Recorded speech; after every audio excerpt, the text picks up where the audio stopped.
Hi and welcome back to my channel. So today we're gonna make a banana cake. Alright, I love this recipe. It's more of a breakfast cake, an afternoon cake where you just eat it by itself or with some fruit. Alright, so I'm using some ripe bananas. These are 6 bananas. I'm gonna put a recipe in my YouTube so you'll be able to follow along. Alright, so I'm gonna mash the bananas and set it aside. And then I'm going to sift about 3 cups of flour. You can use baker's flour or all-purpose flour.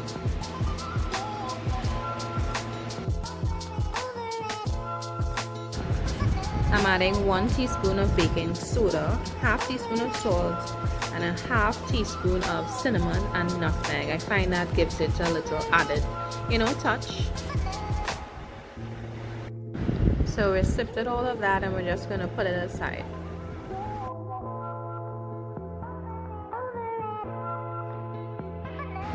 Now I'm going to grease my 2 bread pans. I'm going to put grease-proof paper, alright, and I'm just going to make sure that it lines the sides of the pan nicely. I cut the ends of it just to make sure that it fits in, easily. Alright, so I'm going to grease the bottom of the pan and I'm going to grease the paper over it.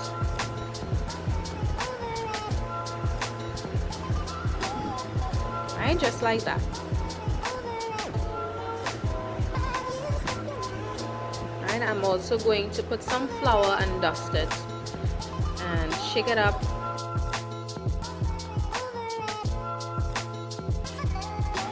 So now let's cream our butter and sugar. I'm using 2 cups of sugar and 1.5 Blue Band. The butter must be soft so you can leave it at room temperature. Alright, so I'm mixing this in the mixer with the paddle attachment for about 10 minutes.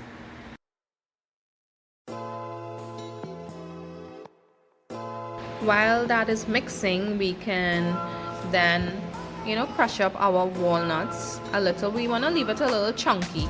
Alright, so I'm just going to bang that a little, so just to crush it up a little. Alright, I like to taste, a few chunks in my cake, so. Alright, and we're using the Ghirardelli 72% cocoa chocolate. This is my first time tasting this. I'm not a big fan of dark chocolate, but, let's give it a try. Alright, I'm only using half of this chocolate bar. It looks pretty good. Might put the other half in some cookies later. Alright, so you're just going to chop that up and we're going to leave it in the fridge. Alright, this will be the last thing that's going in the batter. Alright, so it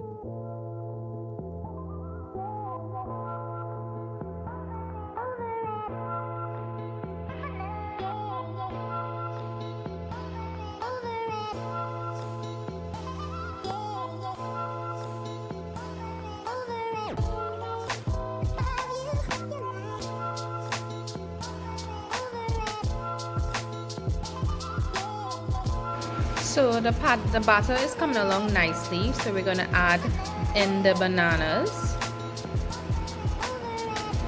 Just mix it for a few minutes and then we're going to add our eggs. Alright, you're going to add the eggs one at a time.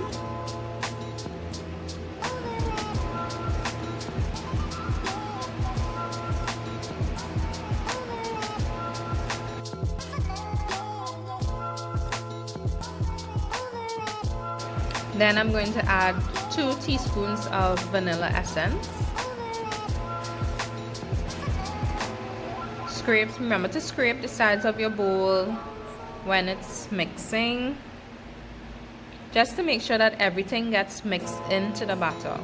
Alright, so we're adding our flour mixture that we sifted earlier on, and we're just going to mix that for about 2 minutes, just until it's incorporated. And then it's done. Alright, we're going to fold in our walnuts after. Alright, so we're going to put in the walnuts. Mixture looks nice and thick. Alright, so our walnuts goes in. We're going to give that a mix, and then we're going to put it into the pans. Alright, so I added in the chocolate into one of the pans, one of the batter in the pans, and I just put the chocolate on top in the next pan. And then we're going to bake. This is going to bake for about 35 to 40 minutes. Alright, be sure to check it with a toothpick just to make sure that the insides are cooked. So they come out really nicely, they're really soft, and you can smell my kitchen. My kitchen smells so awesome. This banana cake is going to be delicious. I love how the chocolate, melted on top of this cake. It just looks so delicious and yummy. I can't wait to have a bite. Alright, and let me cut it for you. I'm just going to let it cool a little bit and I'll cut it and I'll let you see how it looks inside. Alright, so you can see that delicious walnuts, the chocolate inside. It's so soft. It smells so great here, guys.